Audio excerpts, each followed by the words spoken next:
Come, let us transcend meditation's distractions.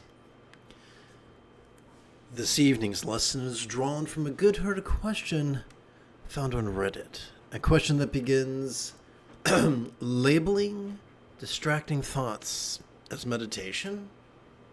Beginner. The question then elaborates, due to my childhood trauma, I have a severe issues with breathing, which makes it difficult to meditate on my breathing. The more I focus on the breath, the more I suffocate, as it's very shallow and I freak out.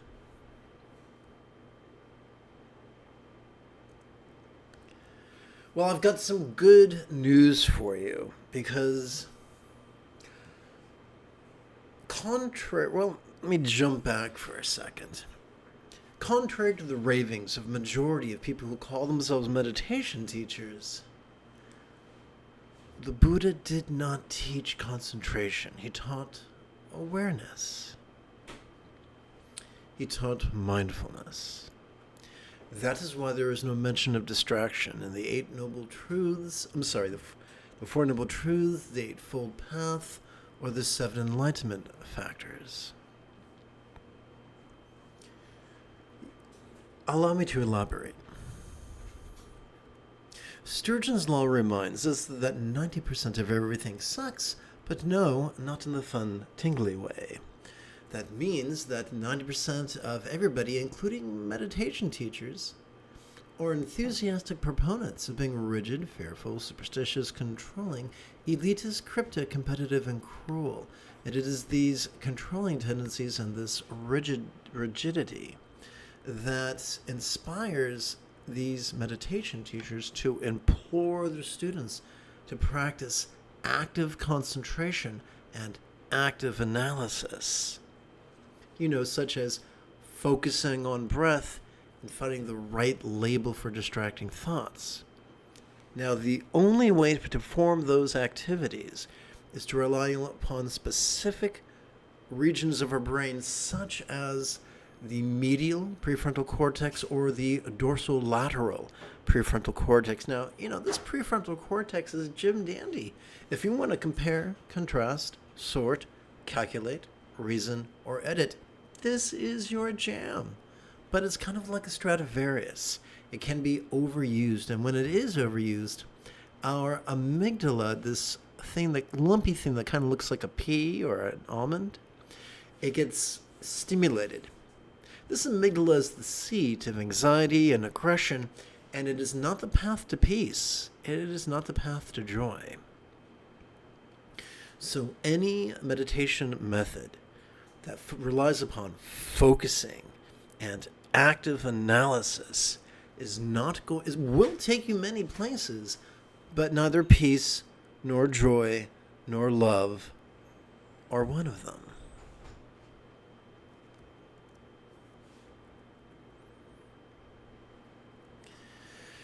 By the way, allow me to reassure you. Because respiration is so fundamental to our survival, we are wired in such a way that anything that compromises our respiration can create a full bar panic. This is not psychological. This is physiological. This is a survival mechanism. This is why people who have excessive postnasal drip will adjust their posture so as not to gag, because we find gagging horrific. This is why people who are underwater make it a point to surface and take a breath, because asphyxiation and drowning are horrific to our central nervous system. So please do not judge yourself for freaking out. Let's continue. As a beginner, I'm trying to meditate independently without using any app, guided meditation, etc. Well, let me say, well done you. Congratulations. A lot of people don't get there. The most effective method of meditation was invented a very long time before anyone could even conceive of a smartphone or an app. And I remember, once again, a long time before smartphones came about, when I first began teaching, I was at a gathering in a rather upscale neighborhood in La Jolla. And I was conversing with someone, and all of a sudden he was astonished. He said, wait, you meditate without trance-inducing music? Yes, just the way the Buddha did. For although he was a prince at one point, he left the palace and his musicians behind to become a wandering yogi. So the Buddha was not followed by musicians who tranced him into meditation. So the very fact that you want to meditate without dependence upon tones or beats or trance-inducing hypnotic states, well done you. Bravo. You've come to the right place. So, what would be the best way for this? What should I focus on? Aha, there's that word again. How should I ground myself? As I have heard, focusing on the breath itself helps with grounding, unlike me. So that's an excellent question. So if we are traversing the path of being controlling and choosing what we are going to feel physically and what we are going to feel mentally, that may be a strategy, but the Buddha did not recommend that path. The Buddha traversed the path not of control, but of being laid back, like the dude in The Big Lebowski. The Buddha traversed the path not of being rigid, but of being flexible, not of being fearful, but of being loving, not of being superstitious, but of being rational. So on this path, we do not try to control our states. And I'll explain what we do. And so instead of that, we work with our states in a way that is vulnerable and passive and visceral and random and fleeting. And I'll give you more specifics in just a few minutes. Also, if I'm meditating on something and I get distracted by thoughts, sounds, feelings, etc., should I not pay attention to it?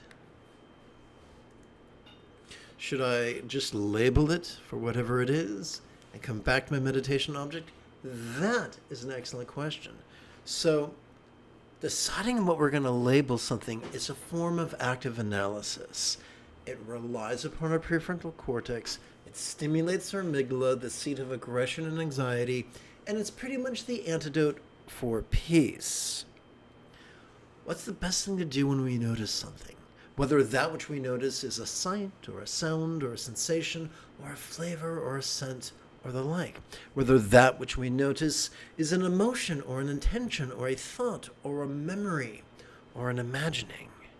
The only label we need ever use is the demonstrative pronoun this. What are you seeing? I'm seeing this. What are you hearing? I'm hearing this. What are you feeling? I'm feeling this. Oh yeah. It's just that simple. So let's break it on down. So we talked about how active concentration, active analysis ain't the way. So the question remains, if the prefrontal cortex is not our pal when it comes to mindfulness and meditation, which part of our central nervous system is? The seventh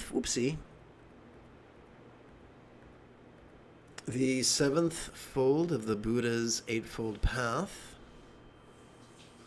is mindfulness.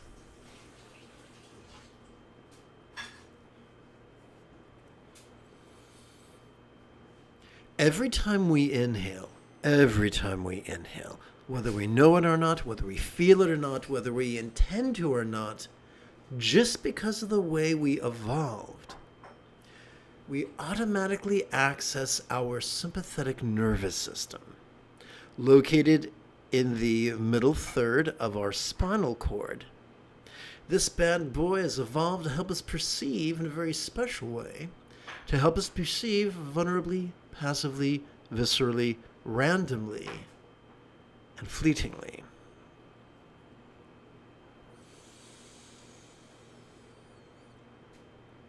And just as I mentioned, we are wired to perceive whole spectrums of phenomena, from the external to the internal, from the physical to the mental, from the pleasurable to the painful, from the interesting to the boring, from the glorious to the grotesque.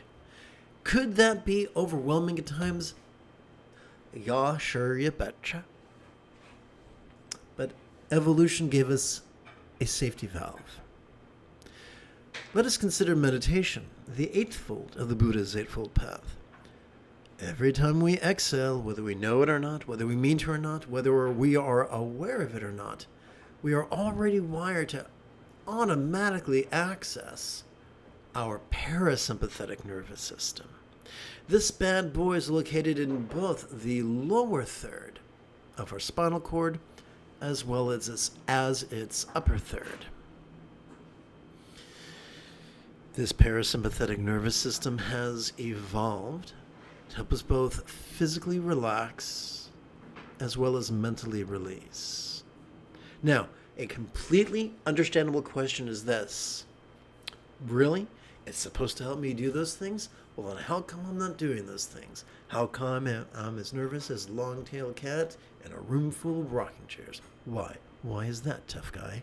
Simple. In a word, Urkel. Our brain acts like Urkel. Urkel was a good-hearted kid who was very clever, but he sure was klutzy, wasn't he? Similarly, our brain is as messy as a 3-ring shit show, ladies and gentlemen, but it responds to programming. Check this out. Remember how we said it ain't our job to actively focus on our breath? So instead of treating our breath the way an archer treats a target, we treat our breath the way a piano student treats their metronome. When they hear a click, they do one thing. When they hear the other click, they do another thing. Similarly, when we notice our body breathing in, we can silently, mentally, and passively recite the demonstrative pronoun this. Doing that causes our brain to automatically cooperate with our sympathetic nervous system. Every time we silently and mentally and passively recite the one-syllable verb ease during our exhalation, our brain automatically cooperates with our parasympathetic nervous system. So just as our smartphone works best with apps, our brain works best with these subtle labels. So these labels are not commands. These labels are not affirmations. Why not? Because an affirmation is a pretty lie that we tell ourselves in hopes of changing our reality as an act of magical thinking. This labels what's going on automatically, whether we know it or not, in our deep electrical system. We're already noticing. We're already wired to notice during each inhalation. We're already wired to relax during each exhalation.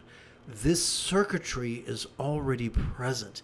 We are simply alerting the control tower of the approaching plane that's in a landing pattern. It's just that simple.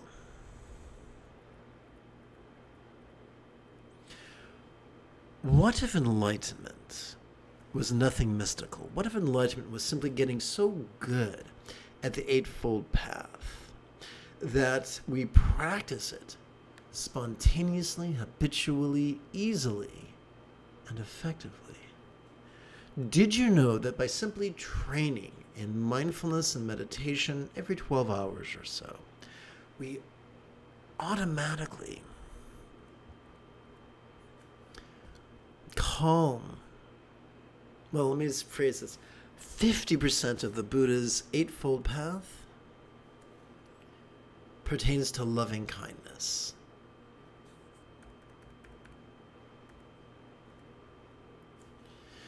And when we train in mindfulness and meditation, not only do we calm the anxious and aggressive amygdala, but we stimulate the anterior cingulate gyrus, which functions as the hub of our mirror neurons, the seat of empathy and compassion and love.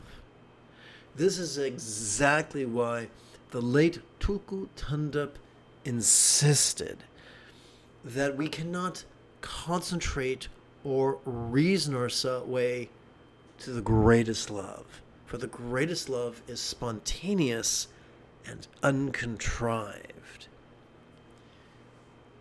The longer we practice mindfulness and meditation, the more we will notice our choices and our utterances and our deeds flowing with the effortless effort of love's centered spontaneity. Not scattered spontaneity, centered spontaneity.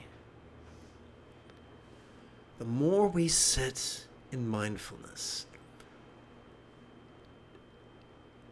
though try not to, with all our might, we cannot help but notice change, sometimes subtle, sometimes jarring. But change we notice whether we want to or not. We notice change in that which we see and hear and feel and taste and smell and the like. We notice changes in what we emote, intend, reason, recall, and imagine. All these things are facilitated by mindfulness and meditation.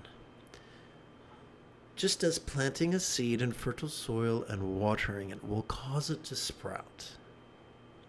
Similarly, train in mindfulness and meditation, and the mastery of the remaining 6 folds of the Buddha's Eightfold Path becomes an effortless inevitability. Pretty cool, eh?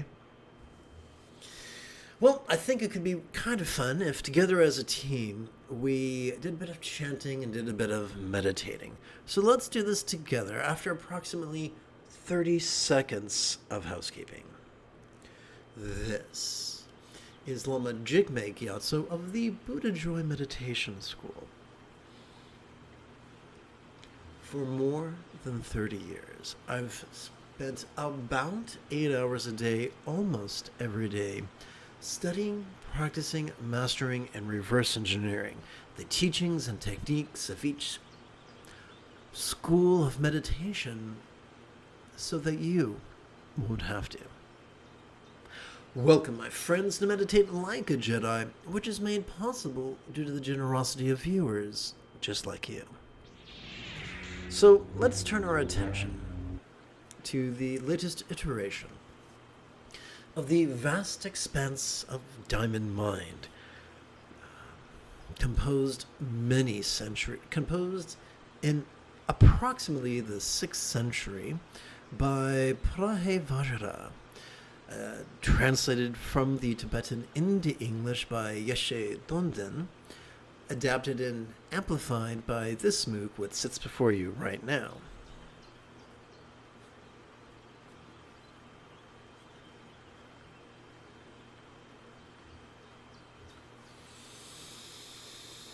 Please chant with me the 37th verse 3 times together. One may One may even identify fully with a wrathful deity in a mandala of wrathful attributes, and unmistakably manifest the seed syllable, and yet not experience the suchness in which concepts disappear. Now, let's explain this. One may even identify fully with a wrathful deity in a mandala of wrathful attributes. For more than 1,000 years, a certain sect of Buddhism has practiced all sorts of interesting things. Visualizations and incantations and the like. Some peaceful, some dynamic. The author of this text, the founder of Dzogchen, also known as Hatha Yoga, insisted that such things were folly. Let's continue. And unmistakably manifest the seed syllable. So one might perform external visualizations and internal visualizations, reciting multisyllabic mantras and one-syllable syllables, monosyllabic bijas.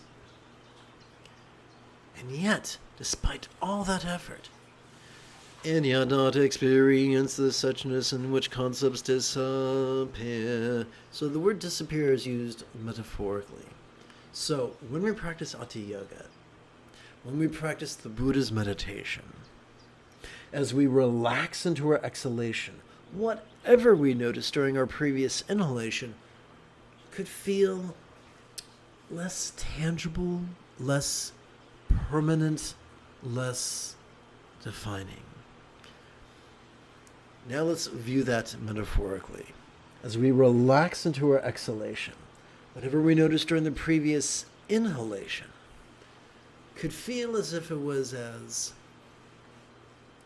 non-graspable, as impermanent, as non-defining, as if it was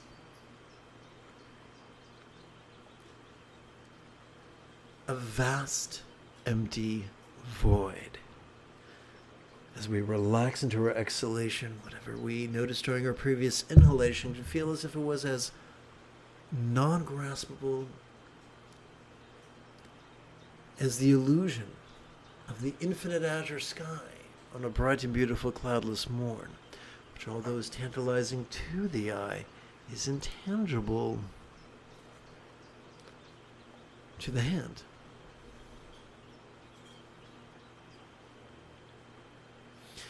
So we don't have to exhaust ourselves with rituals and visualizations and incantations, and all we gotta do is sit and notice and relax.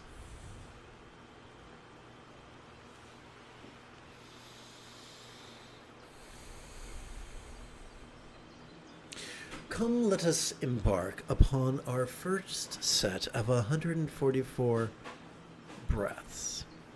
To keep track of this collection, what we can do is let me adjust this here. What we can do is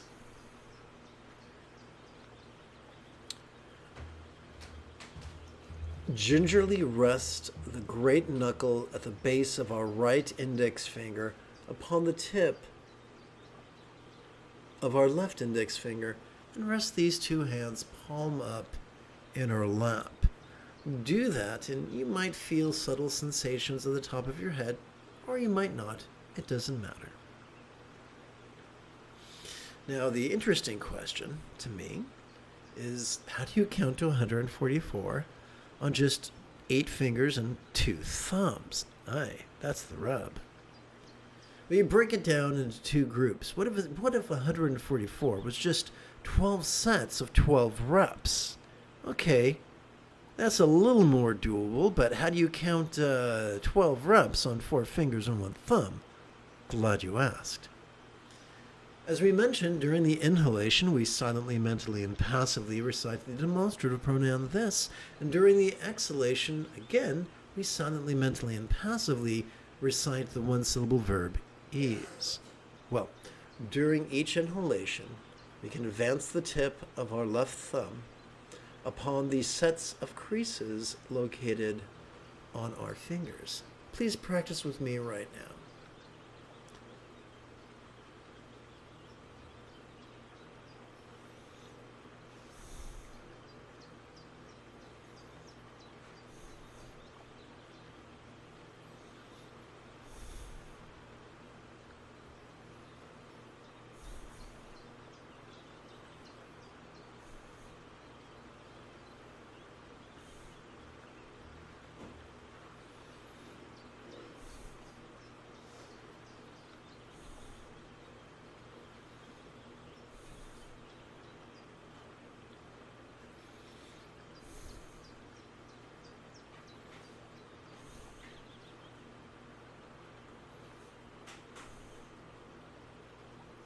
Now you know how to count one set of 12 repetitions. How do we count an additional 12 sets? Well, on our left hand, we can count the first set, the second set, the third set, and so forth. This is what I like to call Bengali crease counting. Please practice with me now.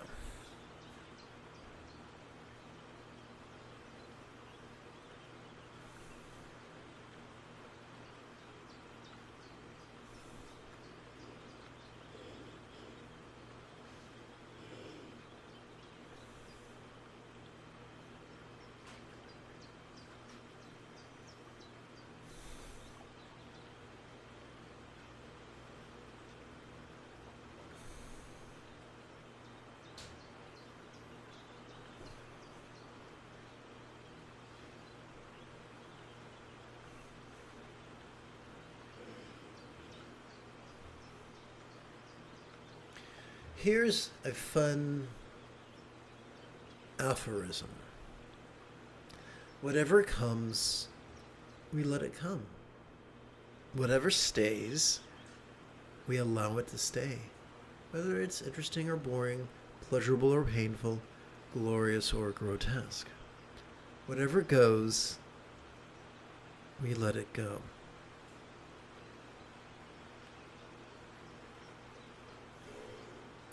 This is the path of peace.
In preparation for the second quarter of this evening's meditation, let us chant the 38th verse of the vast expanse of Diamond Mind for three repetitions.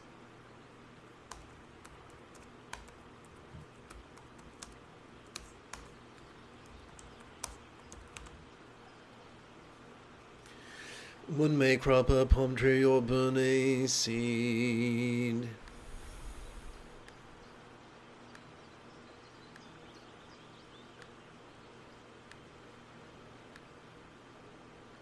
To prevent them from proliferating. And some teachers even advocate such a destructive approach for students who wish to overcome their emotional problems. And the next verse is going to say, although many people do that, I do not recommend it. One may crop a palm tree or burn a seed to prevent them from proliferating. And some teachers even advocate such a destructive approach for students who wish to overcome their emotional problems. One may crop a palm tree or burn a seed to prevent them from proliferating. And some teachers even advocate such a destructive approach for students who wish to overcome their emotional problems. In the next verse, the author of this text is going to denounce such tactics, but one would be foolish to admit they weren't practiced by some who are foolish.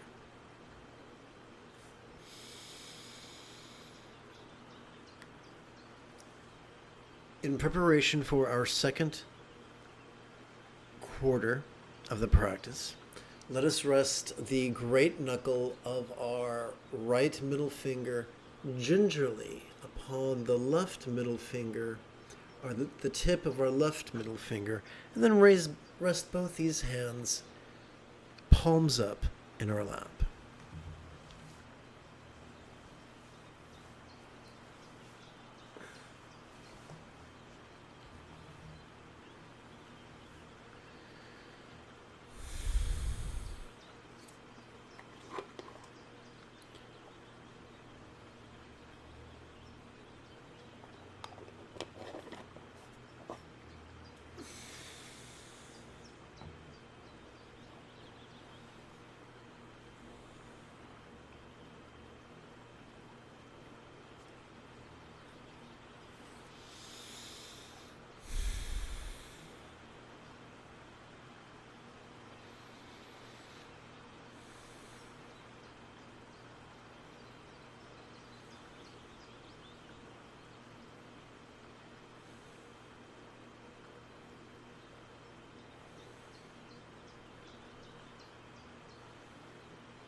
And I forgot to mention that resting the great knuckle of our right middle finger upon the tip of our left middle finger helps our subtle energies to coalesce at our heart wheel.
Let us chant the 39th verse of the vast expanse of time and mind 3 times.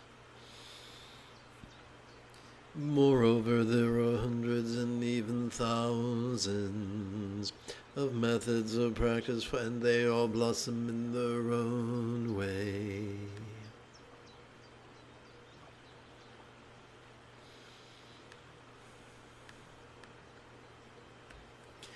But since pristine awareness is beyond descriptions of characteristics, and it is not revealed and practice such, and it is not revealed by practices such as these. So that in the previous verse we discussed yang methodologies that were rigid and fearful and controlling and elitist and cryptic and competitive and sometimes downright cruel. But the author does not recommend those.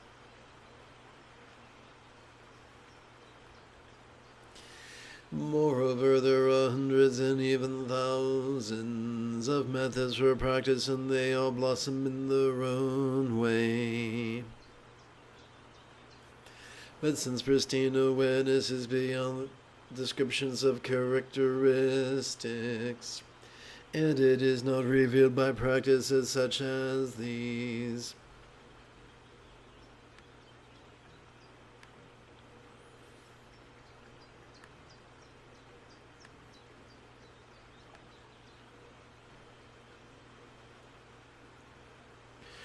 so awareness is what. So every time we breathe in, the most efficient way to practice awareness is to silently, mentally, and passively recite the demonstrative pronoun this during each exhalation. Every time we relax into our exhalation, whatever we noticed during our previous inhalation, whether it was external or internal, physical or mental, pleasurable or painful, interesting or boring, glorious or grotesque, could feel less graspable, less permanent, less defining.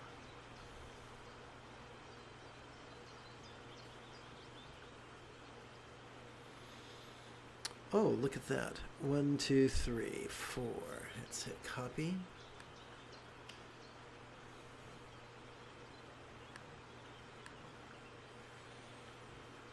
One, 2, 3, 4, and let's hit paste.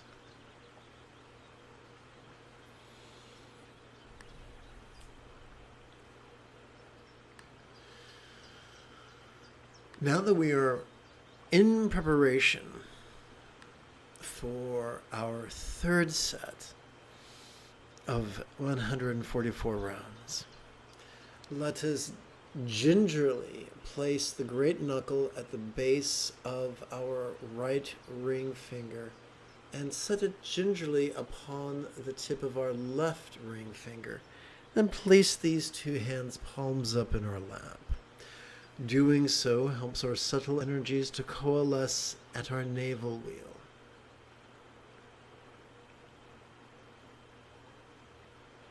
Oh, you can't see the pointer there. Sorry. At our navel wheel.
And now for the final verse of the evening, the 40th verse of the vast expanse of Diamond Mind.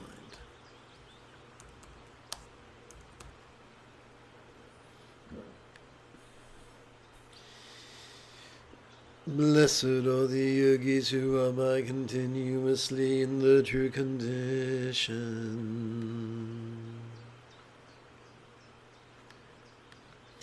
not discriminating between self and other. They enjoy the magical illusion while abiding in the great perfection.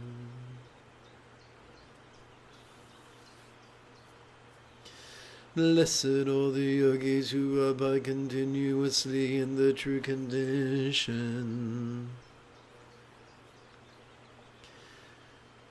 who practice the Ati Yoga, wherein as one relaxes into one's exhalation, whatever one noticed during the previous inhalation could feel as if it was less graspable, less permanent, less defining.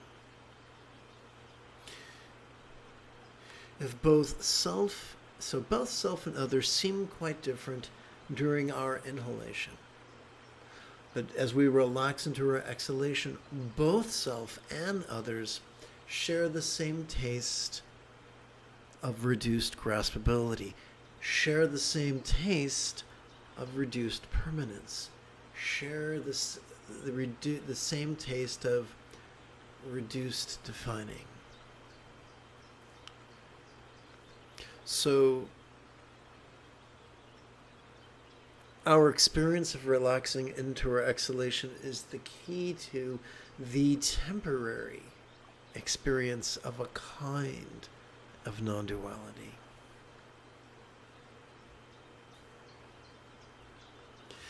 They enjoy the magical illusion while abiding in the great perfection. So here's how that works. There are some people who think that to be spiritual, they have to renounce everything. They have to resent everything. They have to have contempt for everything and everyone, including themselves. There was a member of, I think it was the Kandampa tradition, who's known as the Grim-Faced Geshe. But we were taught that in this lineage, we are mindful of the fourth enlightenment factor, which is joy. There was a wonderful Netflix series called Altered Carbon, and I particularly enjoyed the first season. And there was this wonderful phrase: we are emissaries, we accept what is given. Love that. So on one hand, we don't want to be completely consumed with aversion. Everything is horrible all the time. Bleh. On the other hand, we don't want to be completely consumed with avarice. Gimme, gimme, gimme, gimme, gimme, gimme. You know, like when your dog's begging at the dinner table. Some people go through life forever like a dog begging at the dinner table.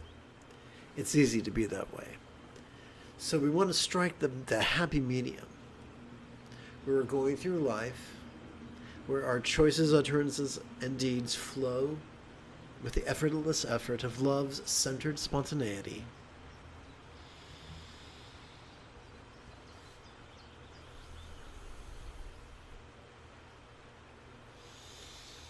And when painful things come our way or pleasurable things come our way, we're able to notice them with great vulnerability, experience them with great vulnerability, and release. Every experience is like air. How is that? Well, if we're going to stay alive, you gotta breathe in, you gotta breathe out.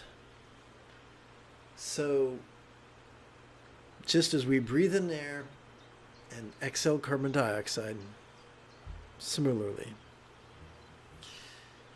whether we sample pains, or whether we sample pleasures, or perhaps I should say, whether we endure pains, or whether we sample pleasures, the exhalation is inevitable. The exhalation of release, not throwing away, not shoving away, but release. One more time. Blessed are the yogis who abide continuously in the true condition, not discriminating between self and other. They enjoy the magical illusion while abiding in the great perfection.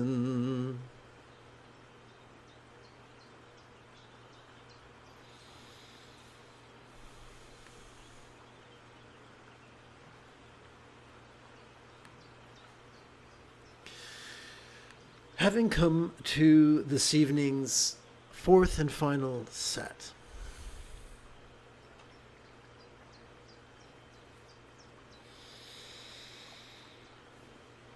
let us gingerly rest the great knuckle at the base of our right little finger upon the tip of the left little finger, and rest both hands palm up in our lap.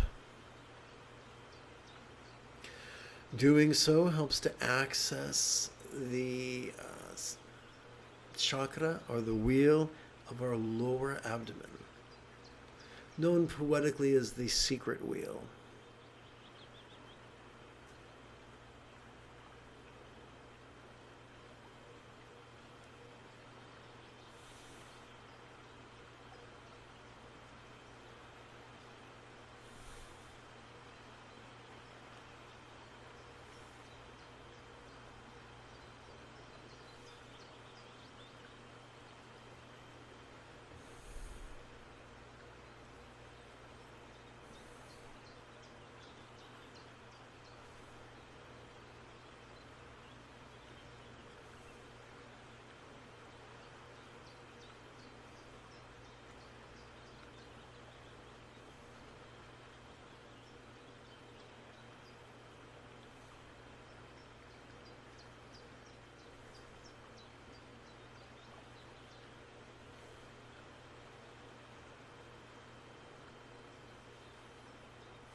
If you feel that I have earned it, you could give this live stream a thumbs up.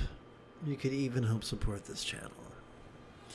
In approximately 10 hours, I would very much like to return to the tomorrow's early meditation class and group practice.